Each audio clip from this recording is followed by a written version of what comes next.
Bonjour everyone, Pantoufleee here today for a new video in which we're going to talk a little bit about the Vickers Lite, and especially because the 8.1 update just brought them something quite juicy called the HDR or high definition graphic.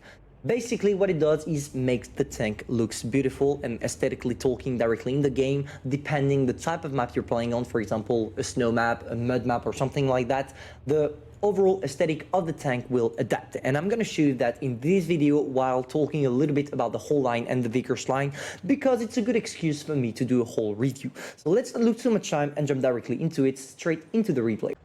Before we talk about the tank itself, I just want to show you how it renders in battle compared to the other light tank, the Batchat, that doesn't feature the HDR graphic. Just take a look at this, how good looking this beast is. Look at this, there is the dirt pretty much everywhere because we're using the tracks, etc. And yeah, this is what is sexy. This does not look sexy, and on top of that, the camo is really ugly. But yeah, it's just incredible what Wargaming did with the new graphics, because I want to remind you that we're talking about a phone game and they still managed to pull that out. So for that, congrats Wargaming. Now we're going to focus a little bit on the Vickers line before talking about the whole no, not the Vickers Lite, before talking about the Vickers line. What do you need to know about this tank? In my opinion, this is the most effective light tank, and if you're trying to get something reliable on the battlefield that you can use pretty much on every single situations, then the Vickers Lite is made for you, for 3 reasons in my opinion. The first one, and it's common to pretty much every single light tank in this game, it features an extremely good mobility which will allow you to circle, to sneak around, to come back to a safe position if you are getting pushed, to push with the rest of your team or circle, etc, etc. This makes this tank have dynamic gameplay, which makes it not a boring tank, such as it could be the case for a Badger or Panzer 100 or even a T123 from time to time. But where that tank is shining is on its gun and its armor profile. First, if we talk about the gun, what you need to understand is that unlike the other light tanks, this one can actually bounce shots on its gun mantlet. Yes, it's going to be quite rare since it got nerfed, if I'm not mistaken, because in the past you could possibly bounce everything that went through your gun mantlet, but still from time to time you are able to bounce, which makes it really juicy and really satisfying.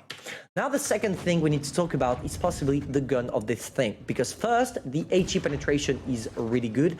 It will allow you to penetrate the T57 heavy side or even the cupola of the Chieftain MK6 like you saw in this battle. But on top of that, it's a really reliable gun. What's the main problem with the Sheridan and the Batchat?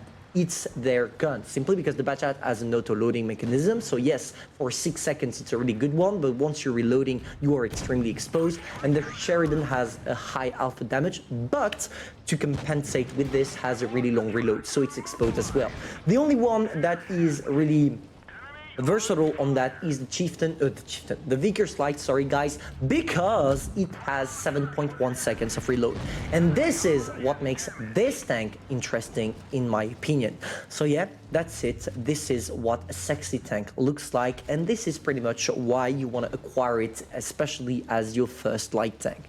Now before you jump into it, because yes, that tank seems to be amazing, when you are playing a light tank, you need to know what you're doing. Light tanks are not meant for new players, and they are not meant for average players either. It's a tank that requires map knowledge, map knowledge, knowing where to go.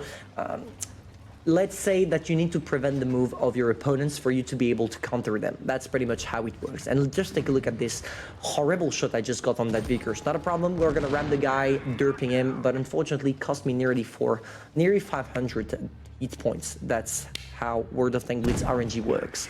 So yeah, I was saying, this is a tank that is made for skillful players. So yeah, when you are playing a light tank, make sure that you have the skill required.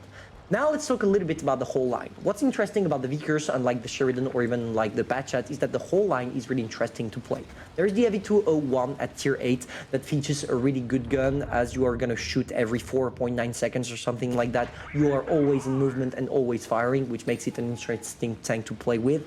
And at tier 9 you have the Vickers Cruiser, that a lot of people are going to tell you that it's better than the Vickers Lite tier to tier compared, because it has the same statistics but 1 tier below. I do not agree because I find the Vickers Light to be more interesting than the Vickers Cruiser, but still, the Vickers Cruiser is definitely a tank you want to acquire and keep in your garage because it went through two nerfs, sorry, if I'm not mistaken, and they were well deserved because that tank was completely broken back in the days. And that's it, guys. That's pretty much why you want to grind the Vickers. Wargaming just gave you another reason to acquire the tank in your garage. That sexy graphic. Just take a look at that. Damn, boy. Damn. That looks really sexy. Hopefully you enjoyed, guys. If that's the case, feel free to subscribe, like, and share. And I'm gonna see you soon for a new video. Bye.